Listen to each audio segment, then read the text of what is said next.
obviously we knew it was going to be a little sloppy today. Kenny Dillingham, the head coach of the Arizona State Sun Devils, yesterday as his team returned to practice in Tempe.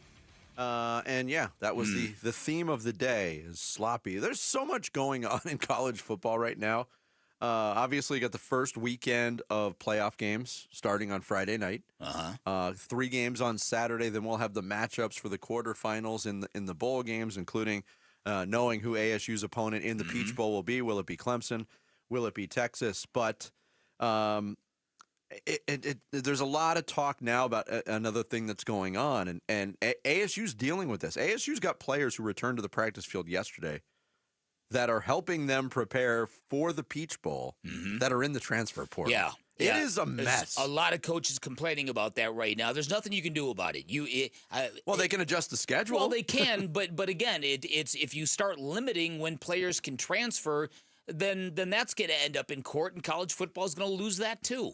Now, there is a later spring transfer portal window, which some people are pointing to. And I get it. If you're a player and you're going to change your life and go start somewhere new, you want as much time as possible to do it. But this just seems like it's untenable the way it is. Listen, and there's a lot of coaches complaining about it. Lane Kiffin's complaining about it. Kenny Dillingham is smart to not complain about it, because the minute you do, you're coming off as anti-player. And that might not be the case, but that's the way you come off. Yeah, and he's been anything but anti-player. So it's real smart for him to continue this line of thinking that, hey, I'm here to help you. I understand this is really weird, but I'm here to help you. We talk about how the bye week affected the Arizona Cardinals negatively. They went into the bye week red hot, came out very, very cold, lost 3 straight games. You got to worry about that same dynamic with the Sun Devils. They went into this prolonged break now with 2 games where they scored over 40 points in each game, just hammered the team. Now, granted, one of them was the Wildcats. Yeah.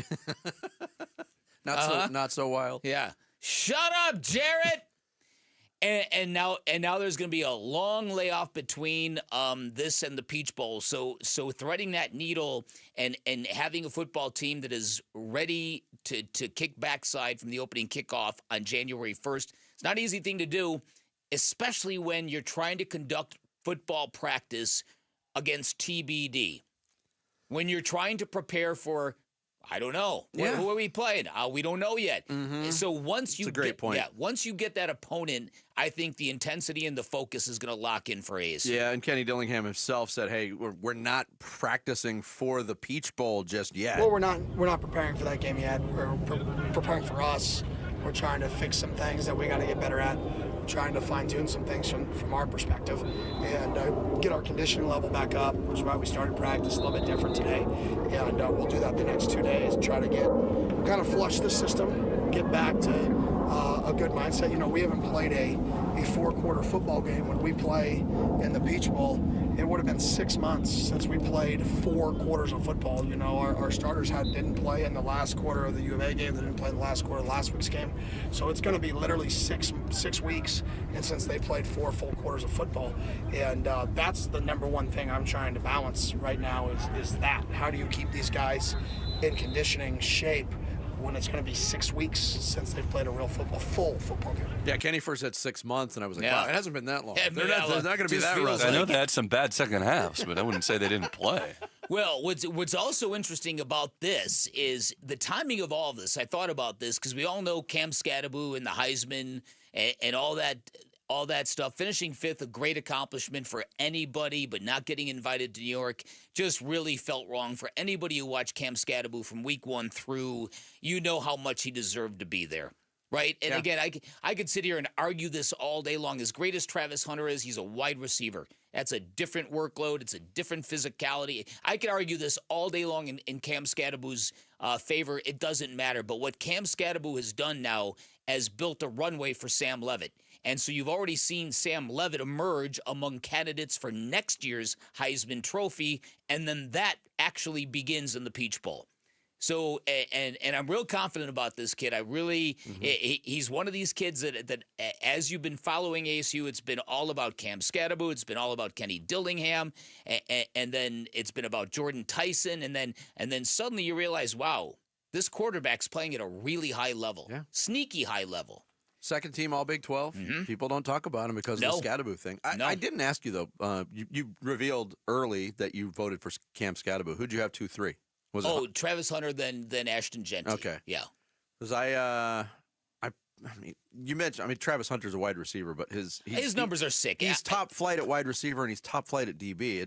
We haven't really seen a season like that. I think, and I started to reflect on it. If I had a vote, I probably would have went Hunter first. I understand that.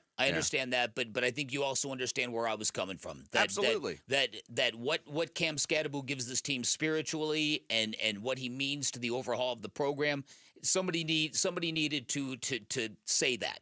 And I did that, and Brad Sesmat did it, and one other maybe Tim Healy did it, doesn't want to admit it. Maybe. But again, to me, I agree with you. And there's nothing wrong with Ashton Genty either. His numbers kill Cam Scadaboo's, but again, he's facing much lesser defenses on the weekly. One Power 4 team. Now, Ashton Genty and Boise State have an opportunity to shut a lot of people up, and when they play either Penn State or SMU in the Fiesta Bowl, we'll see how that goes. And Ashton Genty went for $190 against Oregon, so he has done it, but that's not who he's been facing. So you can make this argument, and I did, for Cam Scadaboo, but the fact of the matter remains, Cam Scadaboo's Heisman campaign, whatever it was, has now opened the door for the next great ASU player to have much more legitimacy going forward with it. Yeah, and let me give you a hypothetical. Yeah.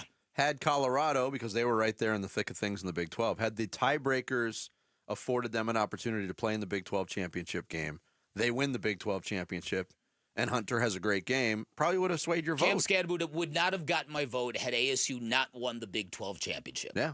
I think that's completely fair. It's one of the things he's got that no one else does. Yeah. Shamari Simmons, they got news on Shamari Simmons that Kenny Dillingham shared yesterday. Yeah, as of now, Shamari's out. They ruled it as targeting. I'm trying to do a follow-up.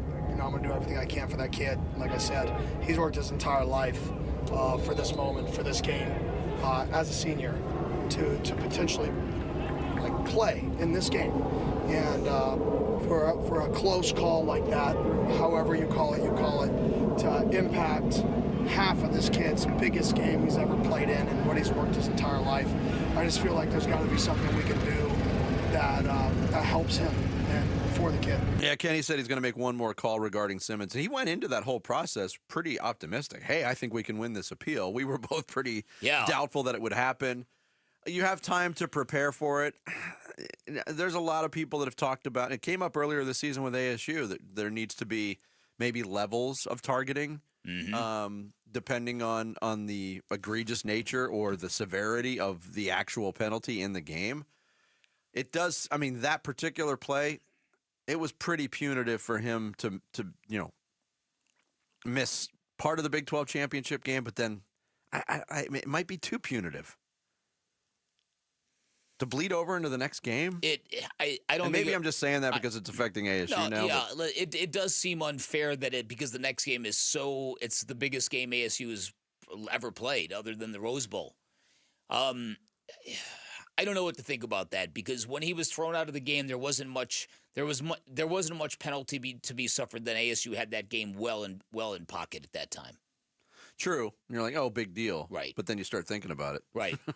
I know. I'm with you. Yeah. The ASU wonk in me is like, oh man, because he was, as you have pointed out, he's played at a very, very high level. So, Jan, are you going to go to the ASU pep rally tomorrow night? Come on, what time is it? They would love to see you. He's getting his shower door installed. What time is it? 5 to 7 p.m.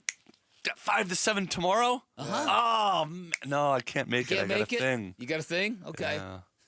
Damn. He's watching 5 to 7 p.m.? I dare 5 you to 7 put p.m.? on all your gear like you did at that pickleball tournament and roll into there. Dude, U of A athletics right now are in such a sorry state across the board. I can't even, I would be embarrassed to walk into ASU right now. Oh, how the tables have turned. Isn't that the truth? Thanks for watching Bickley and Marotta. Click to see the latest Bickley Blast and hit the button in the middle to subscribe to Arizona Sports.